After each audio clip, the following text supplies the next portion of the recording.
കഴിക്കാനുള്ള ആഹാരവും കിടക്കാനുള്ള കൂരയും പിന്നെ മനസമാധാനവും ഉണ്ടെങ്കിൽ നമ്മളാണ് ഈ ലോകത്തിലെ ഏറ്റവും വലിയ സമ്പന്നൻ. ശുഭദിനം. ഇന്ന് നമുക്ക് ബ്രേക്ക്ഫാസ്റ്റ് പാലപ്പമാണ്.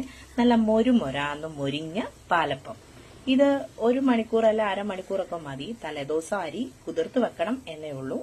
അപ്പൊ പാലപ്പമാണ് ഇന്നത്തെ ബ്രേക്ക്ഫാസ്റ്റ്. ചിലർക്ക് പാലപ്പത്തിന്റെ ഈ സൈഡ് വശമാണ് ഇഷ്ടം, ചിലർക്ക് നടുക്കാണ്. അങ്ങനെ ഓരോരുത്തർക്കും ഓരോരോ ഇഷ്ടങ്ങളാണല്ലേ. ഞാനൊരു ഇഞ്ചി ചായയും കൂടെ വെക്കുവാണ്. വയറ്റിലെ അസ്വസ്ഥതകളും ബുദ്ധിമുട്ടുകളും ഒക്കെ മാറാൻ ഇത് നല്ലതാണ്. അപ്പം നമ്മുടെ ഗ്രീൻ പീസ് കറി റെഡി ആയിട്ടുണ്ട്. ഞാൻ കുക്കറിൽ തേങ്ങയൊന്നും ചേർത്തിട്ടില്ല, പെട്ടെന്ന് ഉണ്ടാക്കിയതാണ്. പക്ഷെ നല്ല ടേസ്റ്റിയാണ്.